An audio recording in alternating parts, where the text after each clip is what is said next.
Agora sim, com a palavra, nosso irmão Aldo, com o tema A Vida de Francisco de Assis.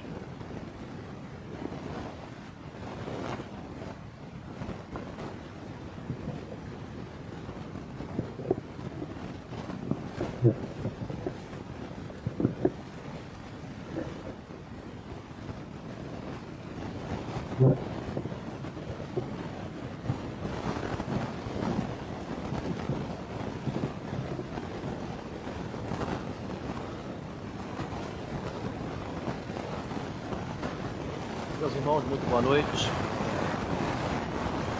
Motivo de muita alegria estar de volta do Espírito. Gostamos mais uma vez unidos pelos laços da fraternidade.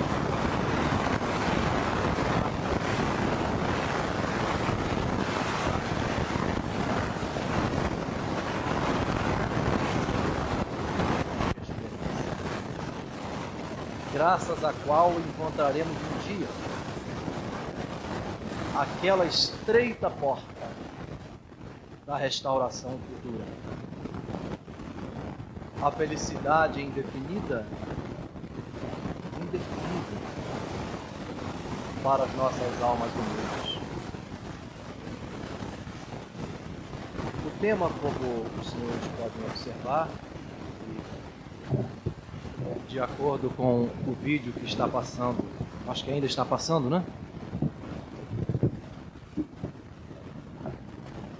Versará sobre a vida deste grandioso espírito Francisco de Assis.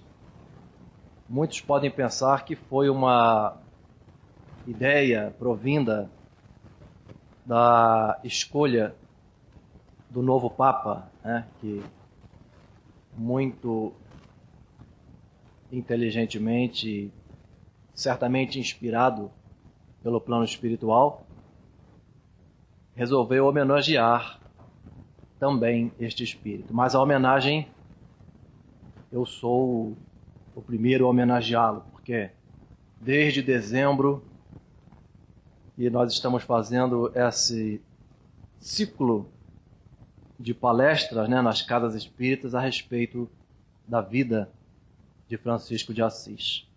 Provavelmente muitos irmãos aqui já devem ter acompanhado esse estudo, talvez, porque nós já falamos em várias casas, e aqueles que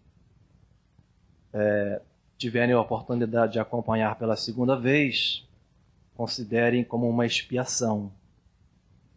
E aqueles que estão acompanhando pela terceira vez, aí eu já libero para sair correndo. Pode sair à vontade, tá?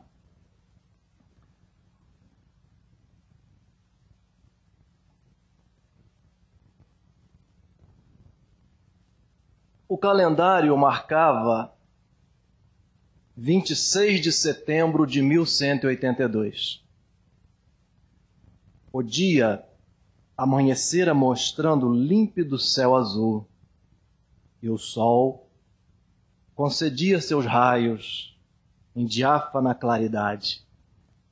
O vento soprava com suavidade, cujos sons assemelhavam-se a acordes de delicados instrumentos, como se a natureza oferecesse ao mundo celestial musicalidade, em agradecimento à presença de quem sabia falar a todos os seus reinos. No centro de toda a paisagem, Assis recebia a intensidade dos efeitos de sua poderosa energia. A população pressentia que algo transcendental deveria acontecer naquele dia. É um dos capítulos deste livro que tem justamente esse título, Francisco de Assis, que muitos já devem conhecer esse livro. É um livro de psicografia de João Nunes Maia, pelo Espírito Miramês. É um livro belíssimo. E no final, interessante que quando o médium João Nunes Maia, acaba de escrever o livro. E quando ele coloca o ponto final em Belo Horizonte, no exato momento, estaciona em frente à sua residência um ônibus com diversas pessoas portadoras da hanseníase. E muitos vinham agradecer ao médium, naquele instante, as pomadas enviadas para o tratamento gratuito. E muitos foram curados pela famosa pomada do vovô Pedro, que são princípios ativos do própolis e outras substâncias mais. Mas sabemos nós também que ali, naquela pomadinha, existe uma substância que não se compra em nenhuma farmácia de Friburgo, e nem do Brasil, e nem do mundo material.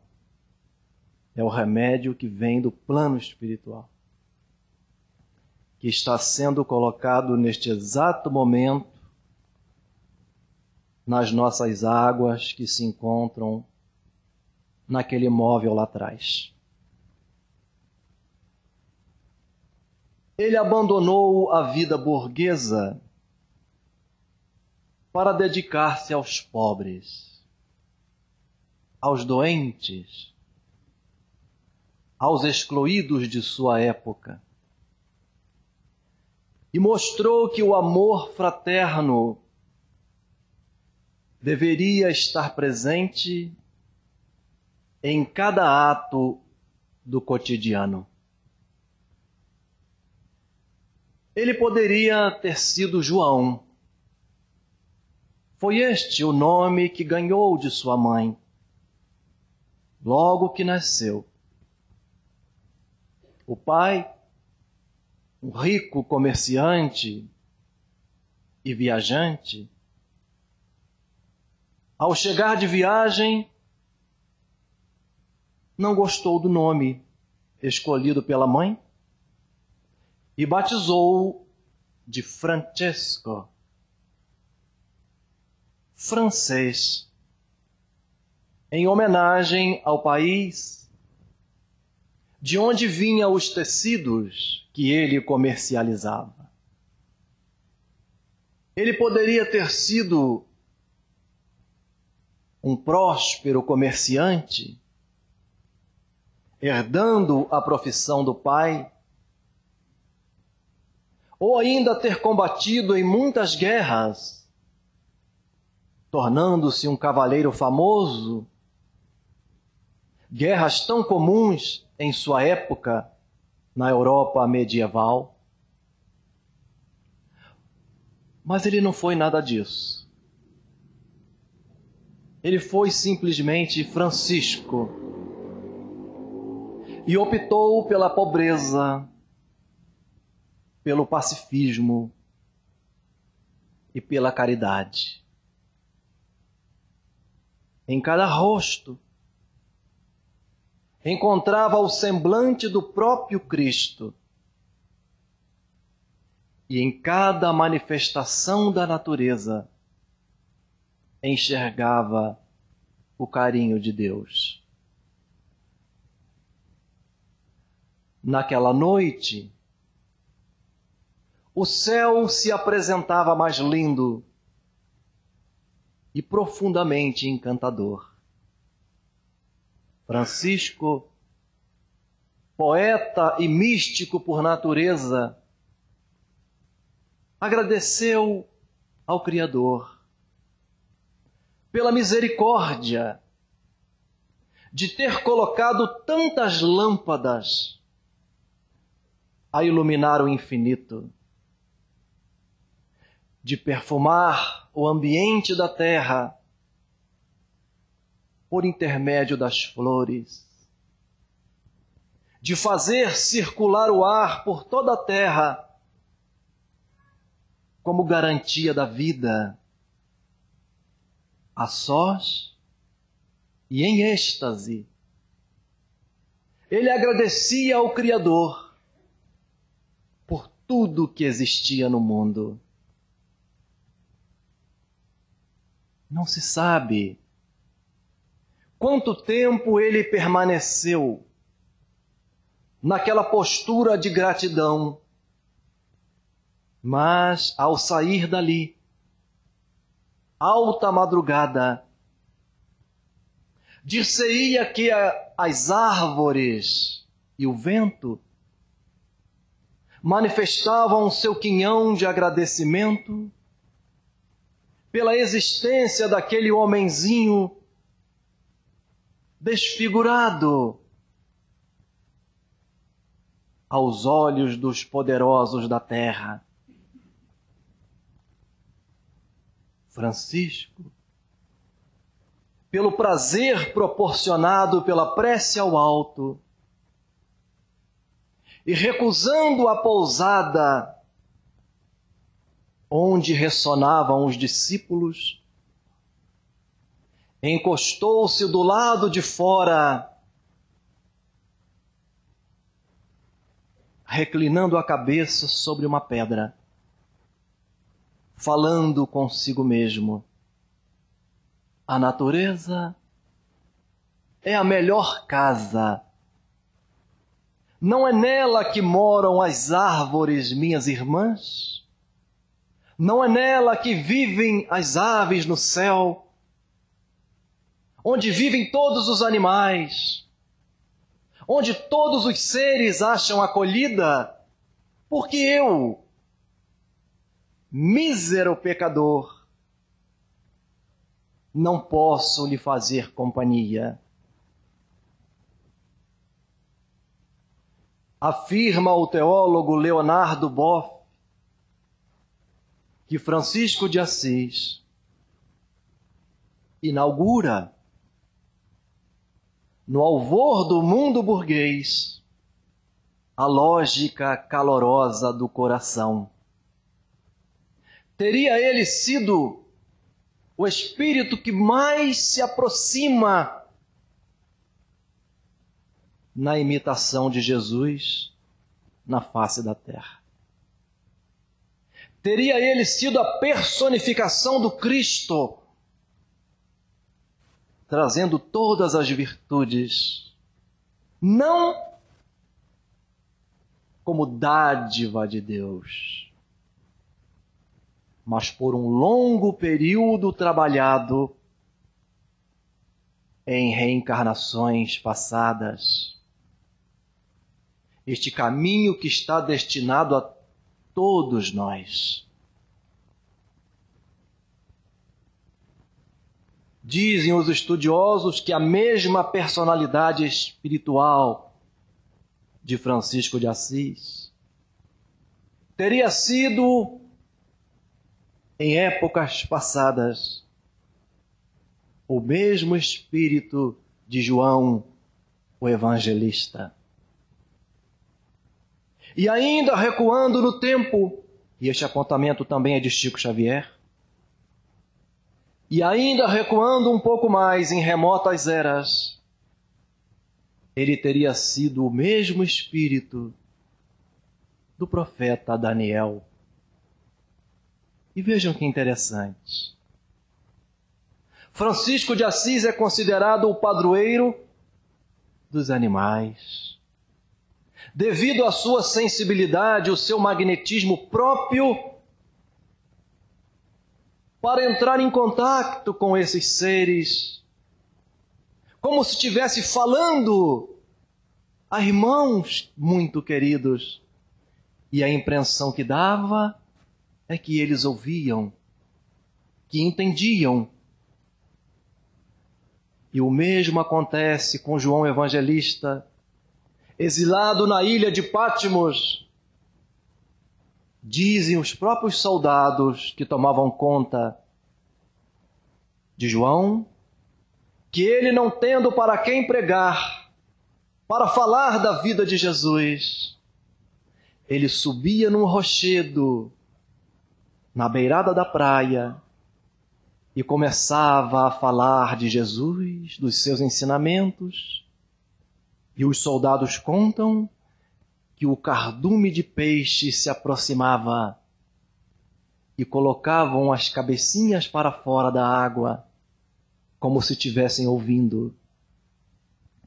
Não ouviam nada. Mas o magnetismo atraía de alguma forma aqueles pequenos seres, impregnando-os de amor. E o amor, nós sabemos, é um imã que atrai a todos nós.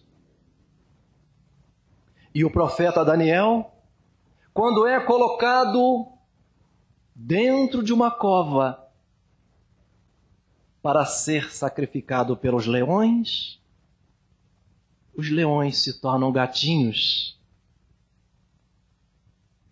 e ele os amansa e se tornam dóceis. O mesmo magnetismo espiritual desta entidade. Então é bem possível, não podemos afirmar, mas os indícios apontam que seja realmente a mesma personalidade destas três figuras que estiveram sobre a terra, sendo todos eles a mesma entidade espiritual. Francisco teria percorrido o mundo para pregar o amor e a paz. Segundo consta, foi ao Egito no ano de 1219 para falar com o sultão Melekel Camel. Porque naquela época, cristãos e muçulmanos guerreavam na Palestina por Jerusalém. E até hoje nós vemos um conflito nesta área. Não sabemos o motivo, mas há de ter uma razão espiritual. E ele manteve um contato de profundo amor com o sultão, que visivelmente emocionado pelo amplexo de amor que ele trazia e se viu tão envolvido naquela atmosfera que após o diálogo ele teria dito: de hoje em diante, Francisco e seus filhos poderão frequentar todos os lugares santos da Palestina, abrindo essa exceção para os franciscanos.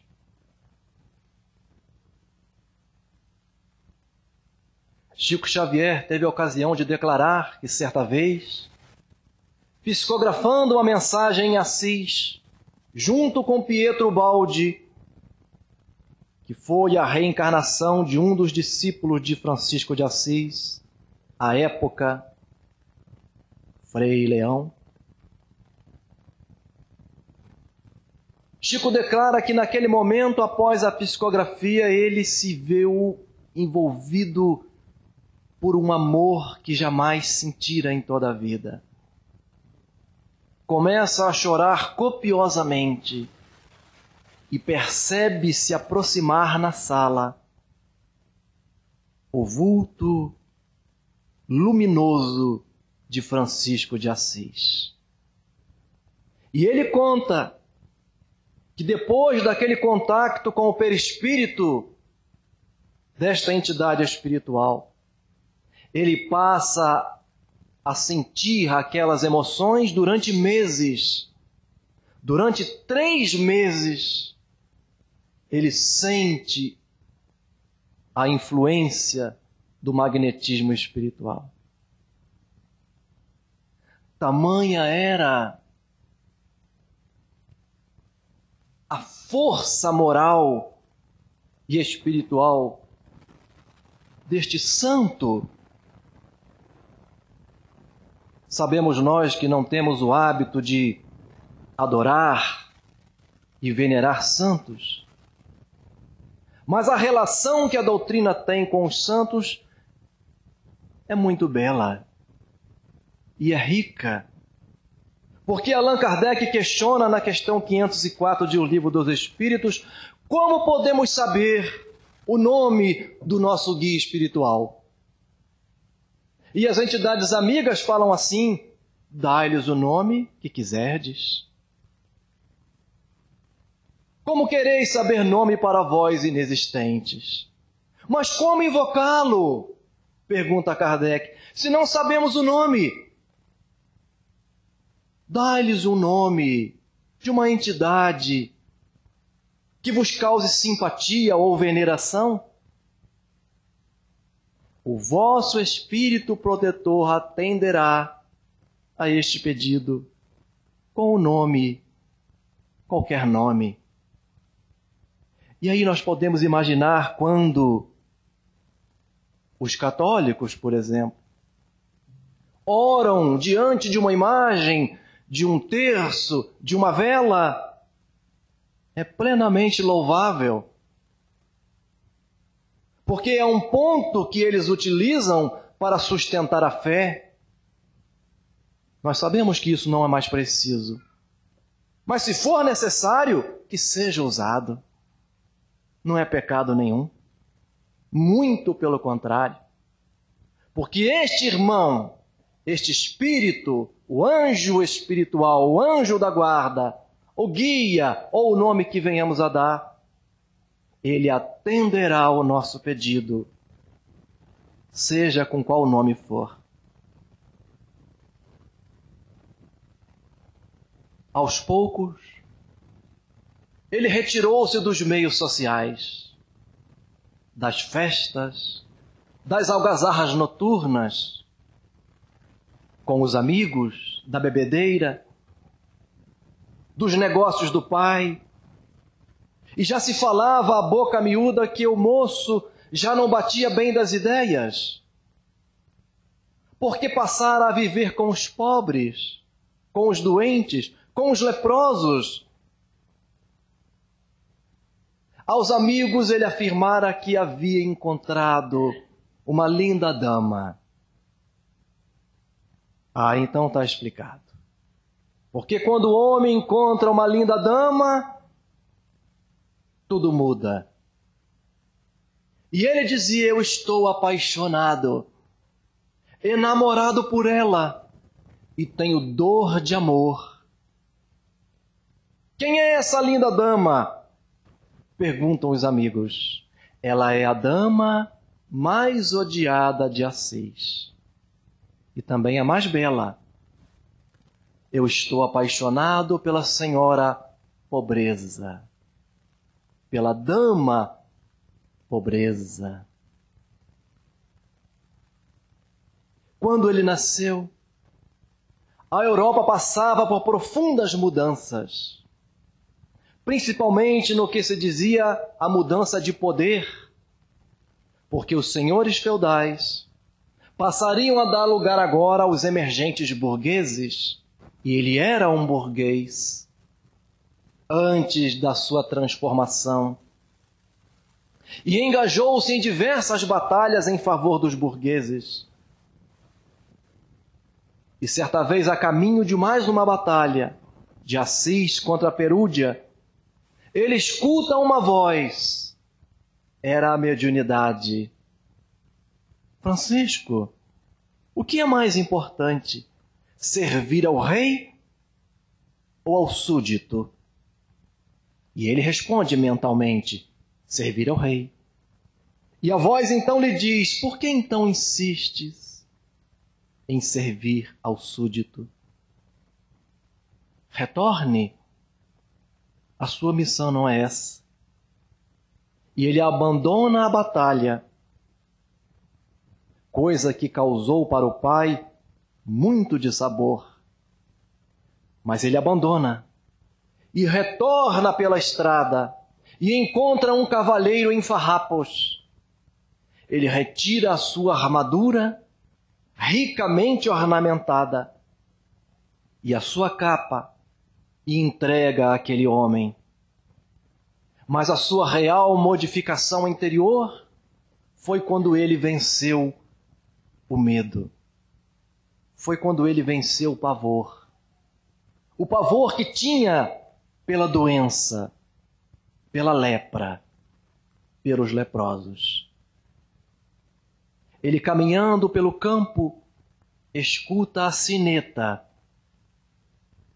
E naquela época os leprosos tinham que andar com um sino ao pescoço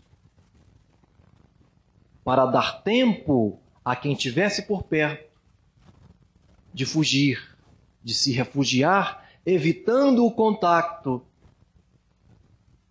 Ele escuta e não sente medo. Algo havia mudado dentro dele. Ele escuta o grupo se aproximar. E um homem se aproxima e estende a mão, pedindo uma esmola. Ele apanha no bolso a única moeda que tinha no momento e entrega para o homem. Pronto, havia vencido o medo. Vira-se e começa a andar em direção contrária. Mas ele nota e tem a impressão de que o homem continuava lá.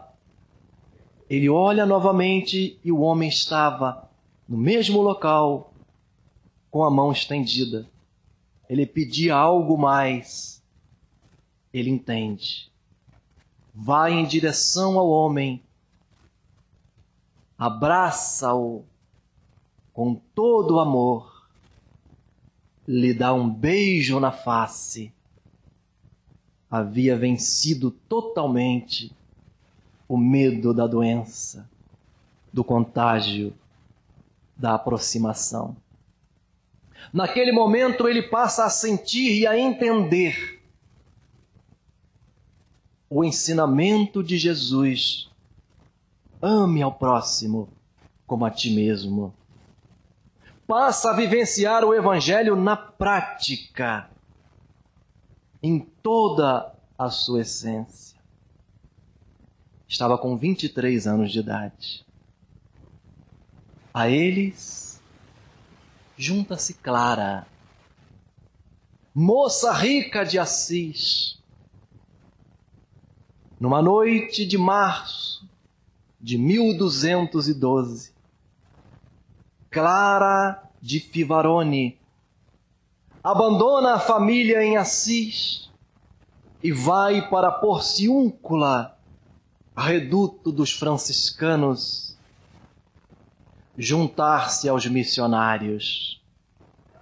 E quando lá chega, ele tem um espanto, porque ele a conhecia, era sua amiga de infância.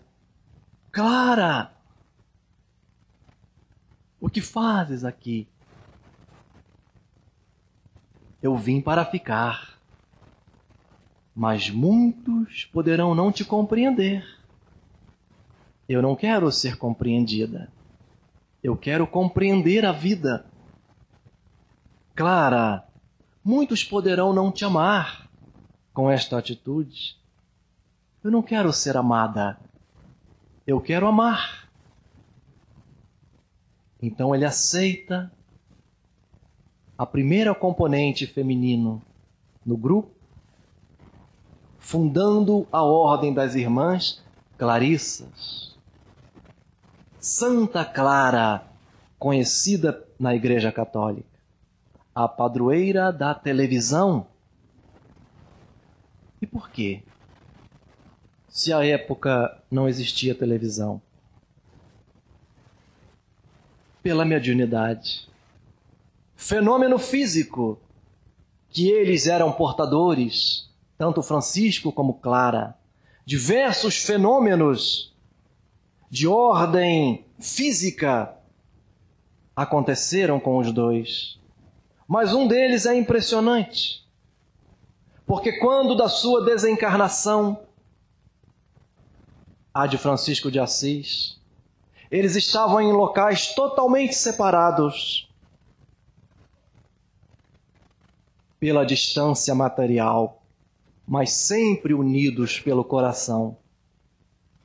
Ela estava com o seu grupo de amigas no convento e ele muito longe, e começa lentamente a desencarnar. E ela tem o pressentimento, entra em êxtase e passa a projetar na parede do convento, pelo fenômeno de ideoplastia, um tipo de mediunidade específica, começa a projetar na parede todas as cenas do desencarne do irmão querido. E as irmãs Clarissas que ali estavam viam os acontecimentos como se fosse numa televisão. Graças à mediunidade. Certa vez ele a chama e diz: Clara, nós precisamos nos separar para evitar os comentários maldosos que circulam em Assis a respeito do nosso relacionamento. Eles eram almas fraternas. A castidade pela qual haviam optado não foi um ato de desamor, mas pelo contrário, de superabundância de amor. Porque a união era espiritual. Eles eram parceiros um do outro na devoção a Deus, aos semelhantes, aos animais, aos sofredores, à natureza. E ela, muito triste, aceita essa separação. E ele nota e diz: Clara, nós nos voltaremos a nos encontrar quando a primavera chegar. E era um inverno rigoroso, mas aquela noite reservava um acontecimento muito interessante. Quando acordaram, os campos que na véspera estavam cobertos de neve amanheceram floridos. Laboratório do mundo invisível, Allan Kardec estuda em O Livro dos Médiuns. Já havia chegado a primavera no coração daquelas criaturas. E nunca mais Clara e Francisco se separaram. Ela foi a porção que faltava na totalidade humana e espiritual deste grande espírito. E no ano de 1224, como sempre fazia anualmente, ele refugia-se no Monte Alverne, para depois de 40 dias de meditação, de jejum e de oração, ele recebe a visita do anjo Gabriel, o mesmo que aconselhava ao profeta Daniel lá no Antigo Testamento. Mais uma coincidência? Não sabemos. O mesmo que elucidava as visões do profeta Daniel, agora vem consolar. Talvez a mesma entidade espiritual. E ele pede ao anjo para que comece a sentir exatamente aquilo que Jesus sentiu via crucis. Não sofrer, mas sentir. Ele não sofria, ele sentia.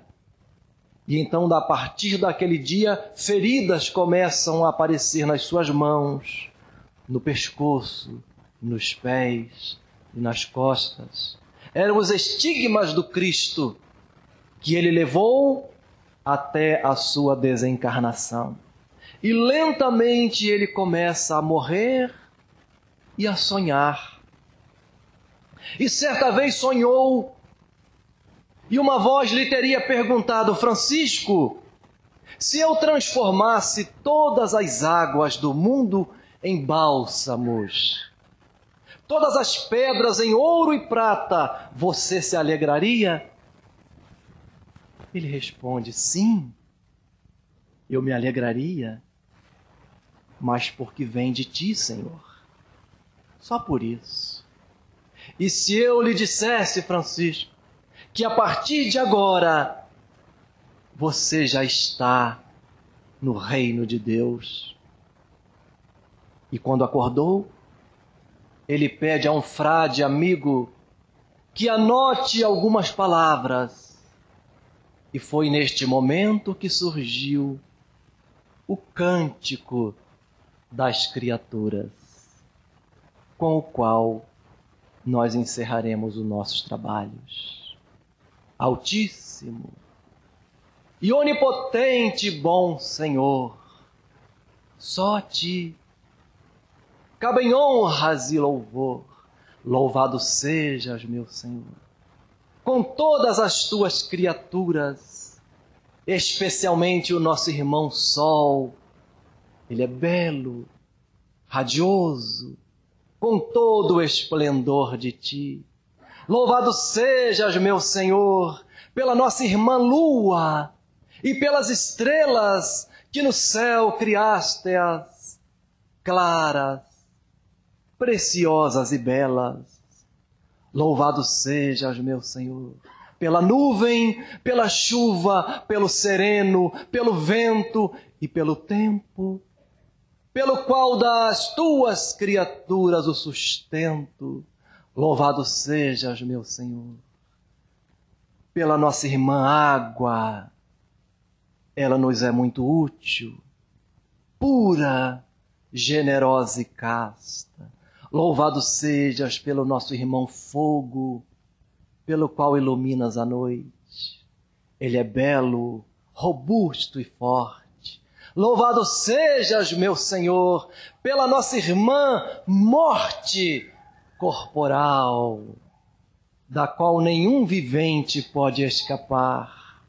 Bendito aquele que se encontra em tua santíssima vontade, ao qual a morte não fará mal algum, porque é morrendo que se vive para a vida eterna.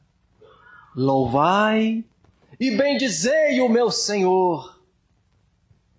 Agradeça e sirva com grande humildade. Muito obrigado.